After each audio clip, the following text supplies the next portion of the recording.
Hey, hi, hello. What's up, everybody? I have gotten a lot of requests to do this video. TJ wrote me on my Patreon. He said, Lauren, you've reacted to so many stand-ups. How come you've never reacted to George Carlin? I have been watching George Carlin for years. I actually watched a doc with him last year. Did we watch a doc last year, Carlos? Was that the doc we saw? Did we see George that? Carlin? Oh, maybe I watched it with my dad. But yeah, I've watched George Carlin probably. I've known of George Carlin for like the longest time.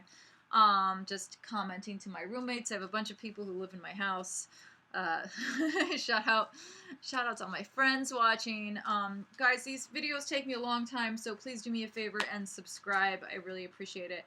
Trying to grow my brand so I can direct more movies. That's what I want to do. And just crowdfund other projects that my friends can also direct and do.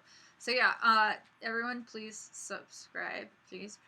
And now we're gonna watch some George Carlin. I love George Carlin. I've seen him before. I've seen all of his stuff probably, but it was probably so long ago I don't remember, or was yeah. so we're gonna watch it, and you let me know what your favorite George Carlin bit or favorite stand-up comedian is, and I will react to them as well. I'm going through the motions, and I went through a bunch of George's stuff, and his great name because he's named after my dog George. I am bulk shooting these because I'm dealing with George. My George is recovering from his cataract surgery, but we're gonna just jump right into this, to the 3 categories of brainwashing. Yeah, I thought that would be a good one. We're going to go back to advertising, Okay. and we're going to go on a little bullshit hunt. Going to look at some advertising lingo, especially food advertising. Oh. You know the people. Fresh, natural, hearty, old-fashioned, homemade goodness in a can.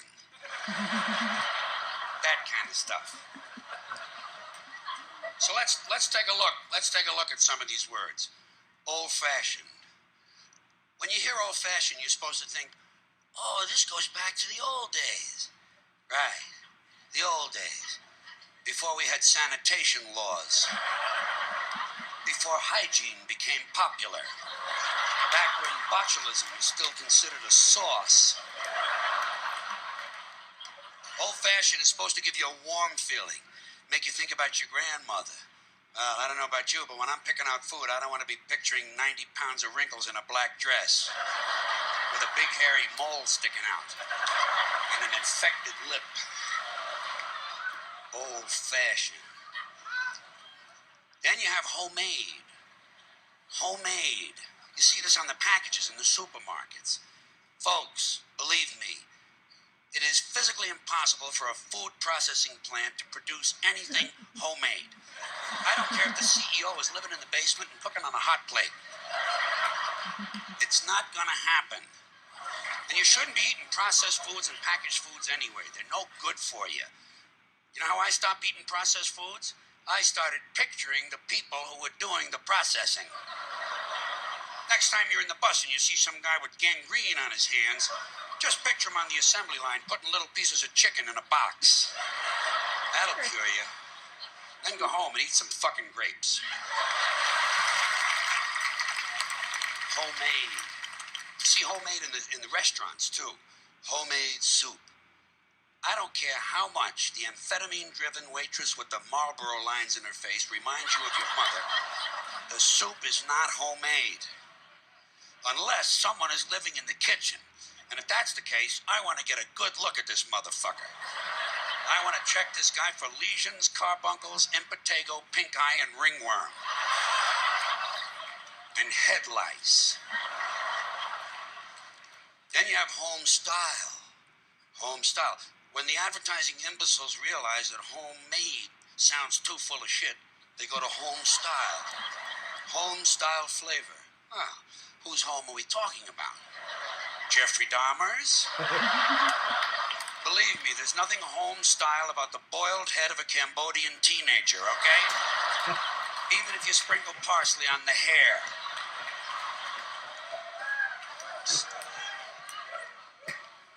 And anytime they add the word style to another word, someone is pulling your prick. Old style goodness. What does that mean? Nothing. means nothing. New York-style deli means it's not located in New York. That's all it means, or they wouldn't have to say it in the first place. It's located in Calgary, and the owner is from Hong Kong. And the food tastes like things that the Bangladeshis throw away.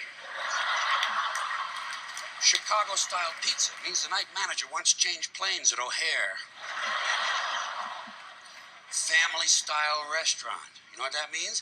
It means there's an argument going on at every table. Two people are crying, and the eldest male is punching the women. Family style. Family style. Then you have gourmet. Here's another word the advertising cretins have completely wiped their asses with. Gourmet. Gourmet dining in a cup. Gourmet cuisine in a can. By the way, whenever you hear cuisine in place of food, be prepared to pay an extra 80%. Gourmet rolls, gourmet coffee, gourmet pizza. These things do not exist. You want to know a gourmet food? Toasted snail penises.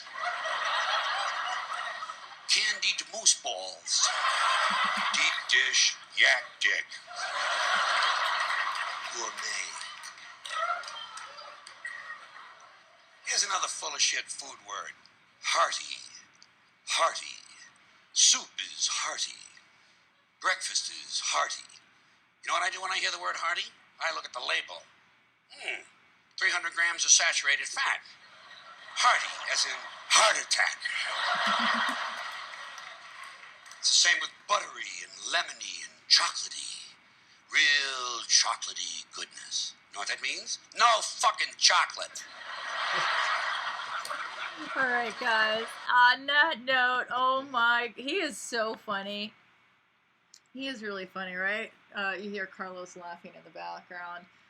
So, I honestly, I love George Carlin because he's so conscious and so aware of all the little things, all the things around us. Like, you know, it's easy to walk through life and see things that affect us, but to really be aware of the between the lines, and that's what he does. He looks at something, he reads between the lines of it, and he makes a joke about it, which it's like so many different levels to get to that moment of like funny. I'm like, wow, like he's just so awesome. Whenever I see somebody really talented, I just look at them like, oh God, I wish I could be like you when I grow up.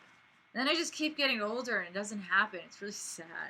But anyway, guys, this was really fun. I really enjoyed it. Do you want me to watch the rest of this video? I think it's like 24 minutes long. I try to make these videos around 8 to 10 minutes. If you want me to do a part 2, share this video everywhere. Help me out by sharing it to Reddit and other places. I also have a Discord. If you want to join my Discord, I'll try to find a place to leave the link to that. But yeah, guys, thanks for watching and subscribe. I work really hard on these. I'll say it again. I feel like a record. They just say like the same thing over and over again. Subscribe, like, comment, share, all that fun stuff. Oh yeah, and Patreon. Okay. Bye. Bye.